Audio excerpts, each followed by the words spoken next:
receiving information regarding a possible threat, intelligence analysts navigate a Thunderhead balloon system over the area of interest to collect more information.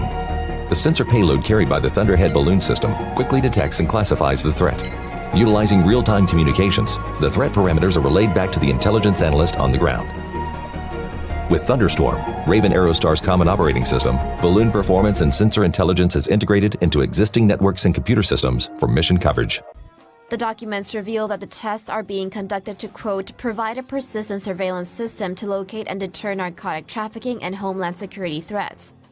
According to the documents, the U.S. military has acquired a license to operate the surveillance balloons from mid-July until September.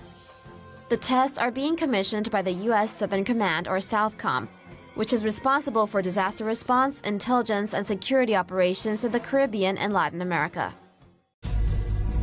Right now, there are 131 active deep underground military bases in the United States. There's 1,477 of them worldwide. Each one has an average cost of $17 to $19 billion.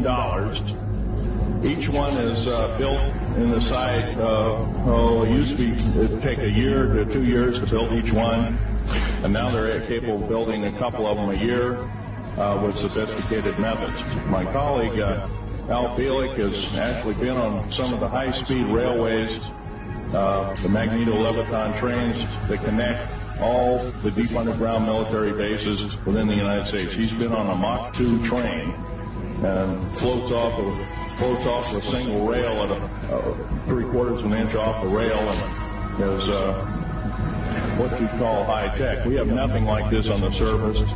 Groom Lake is where the infamous Area 51, S4, S2, a CIA base. It was originally a bombing range, a nuclear test site. It was later become the most secret base in the United States. It employs over 18,000 workers who work in shifts of 12 hours at a whack. Most of them work in the cover of darkness, like us.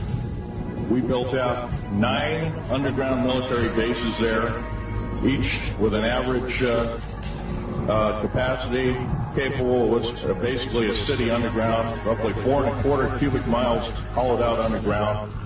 They have boring machines, for instance. They don't bore, they literally vitrify and melt the rock, deflagrate the rock. It's a very sophisticated laser melting and deflagrating system. Reduce the rock to a powder and then melts the remaining rock as a coating on the inside of the base, so you don't have to use gunite, cements, and other kinds of things like that. That's all old hat now. Technology is just basically, the new technology we get is the old hat of the military. Anyway, after we drilled all 4 holes, it was about 2 days to drill all 4 of them. And when you build an underground base, you drill 4 basic holes, and then you build called stopes or cross-member holes across, and you use blasting equipment and special blasting equipment by the analyzation of the rock formation, and you literally blast out or tunnel out or deflagrate or melt rock out to build the large rooms that are required for this underground base. I was involved in building another base inside of Dulce, New Mexico, which is Los Alamos Laboratory. It's a biological laboratory. On the southwest part of the Archuleta Mesa, we built an underground facility, a better part of 3 cubic miles hollowed out underground. Then to the southwest of that, we were in the process of the early stages of building. We drilled 4 large tunnel-like holes.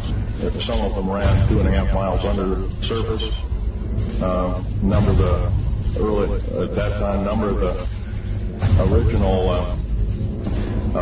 wells or drilling machines that were used were at the rate of 2 miles a day. Area 51 is only one base, one of the 131 bases.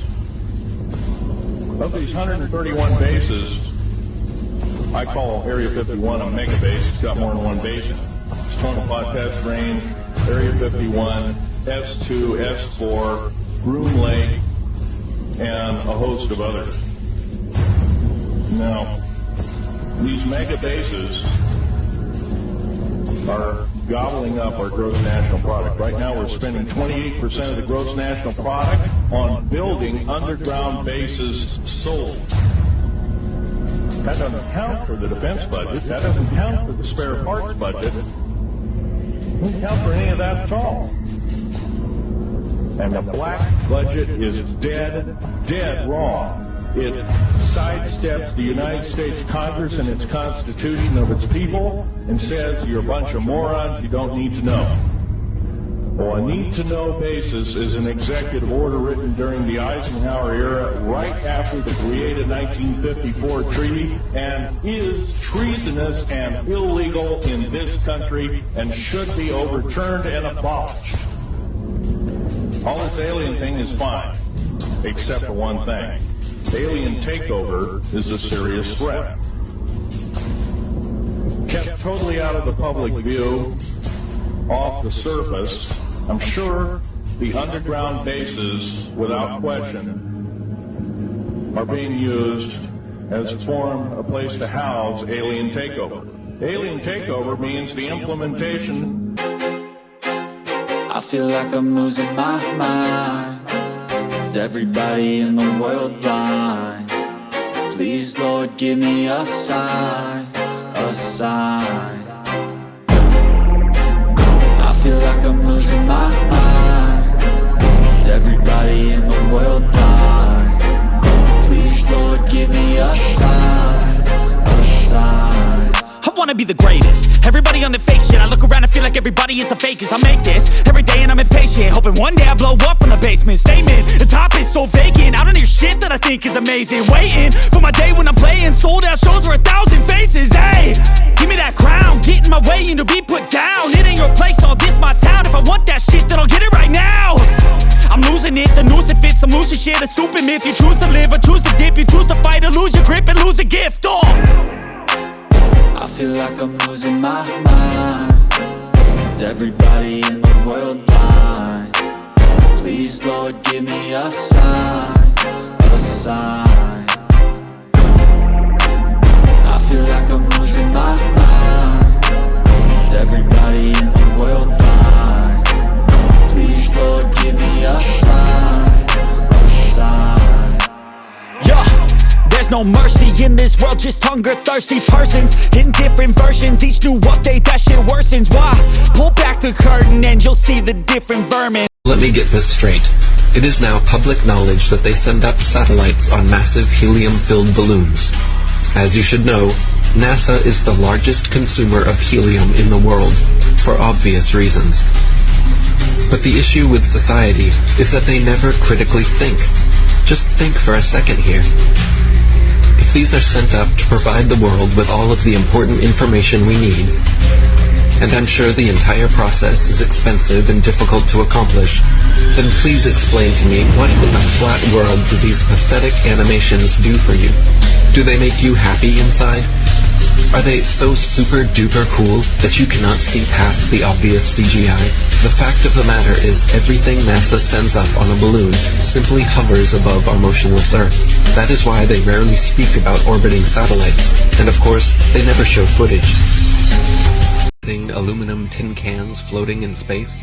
It's all animation and games until one comes crashing down on your squad. Many crashed satellites have been reported the world over, and the one thing they all have in common is giant helium balloons attached to them. Of course, satellite technology is real. We get our weather information, communication equipment, and even some internet service from them. Look up Google Loon, for example. It's not that they wouldn't use the magical floating satellites if they could, it's that they don't physically exist, nor does the globe. They have been sending these up one at a time since it all began. I will allow them to explain it. He got a patent on that in 1950, and those early balloons were so large they didn't have any way to launch them, except they actually launched them from aircraft carriers. Modern scientific ballooning was born. It was also the genesis for NASA's newly developed super pressure balloon. The reason for super pressure ballooning is they have absolutely stable altitude day-night, And it doesn't matter how cold the atmosphere is. They are sealed. So your shape is always the same. You always displace the same amount of air, and therefore you have the same amount of buoyancy all the time.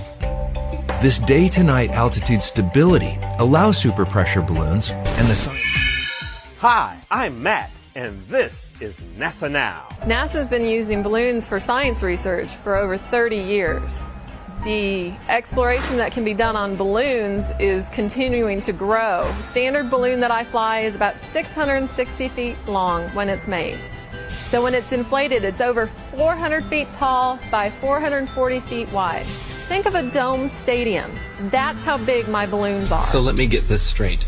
It is now public knowledge that they send up satellites on massive helium-filled balloons. As you should know, NASA is the largest consumer of helium in the world, for obvious reasons. But the issue with society is that they never critically think. Just think for a second here.